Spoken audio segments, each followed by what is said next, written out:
Hey, Kris, you've been on the road for years in this league, and I know you're just a few days into your first road trip, but what few things strike you immediately that are different about traveling in this environment?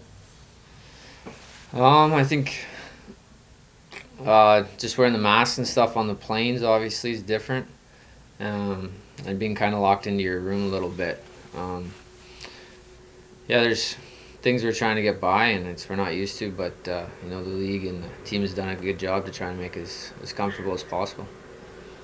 Have you done anything or packed anything, like brought with you personally to keep yourself occupied that you might not have otherwise had on most of your other road trips? Like what have you sort of prepared for yourself? Yeah, I guess just a couple more books. I guess it's a little more downtime.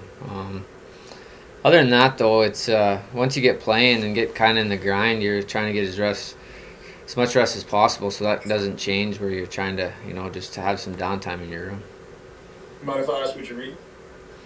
Oh, lots of stuff. Next question, Jim Matheson, Post Media. Kris, a couple of things. You're a smaller defenseman who plays hard. Kyler Yamamoto is a smaller forward who plays hard. Um, what do you like in Yamamoto's game? The way he can get to the net. And the other question I have for you is, you played in Columbus, and Line just got traded to Columbus for Dubois. Is there some problem with the city of Columbus? You played there, but a lot of guys don't seem to want to stay there. With regards to Yamo, I think he's just he's a player that's realized, and when he plays with speed and that tenacity, that he's very effective, and he's been a good player from the start of the season. He's initiating a lot of the plays, and he's going after guys. And I mean, you see it in practice. He's tough to play against. It feels like he's always on you. His stick's always there. He's always around, and with the skill set he has, he can strip pucks and then he can put pucks away. So he's been a big part for us to start. As far as Columbus, I have nothing but good things to say about the city of Columbus and the time I had. I really enjoyed it. Um, it's a place that I go back and visit every couple of years because of the friendships I've made. So, as regards to what people don't like about it, I don't see. I can't really explain that because I didn't have any beef with it. Derek Van Diest, Post Media. Oh, hi, Kris. I just want to ask you about, you guys have been able to kind of lock it down and play a pretty good defensive game the last two games against the Leafs. Just what was the key to that, and did it kind of prove to you guys that you could play that kind of grinding road style when you need to? Yeah, I thought we've been a bit better. We tightened it up a lot. Obviously, it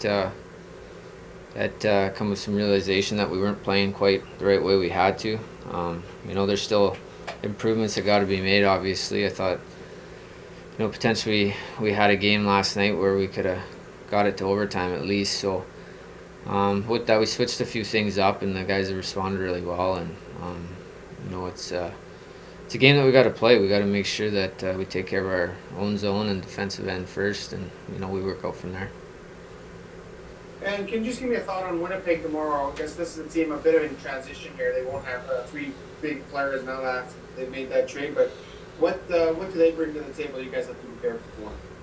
Well, they're a dangerous team. They got a lot of high-end skilled players, and they play hard every night, and they come with a good game plan. So we got to be at our best. They play well at home.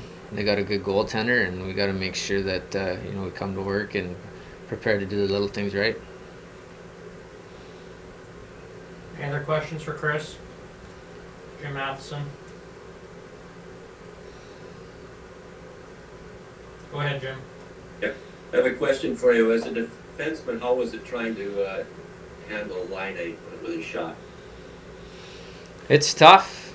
Yeah, he's one of those guys that obviously his release is quick, and he usually puts it where he wants to. So I mean, you got to try and take time and space as much as you can, get in good lanes. But when he's, especially they got with him on that other side when they had Wheeler and Scheifele, they could kind of sauce it over to him on that island, so it made it hard to defend because you're going one side to the other. So he's definitely a threat over there.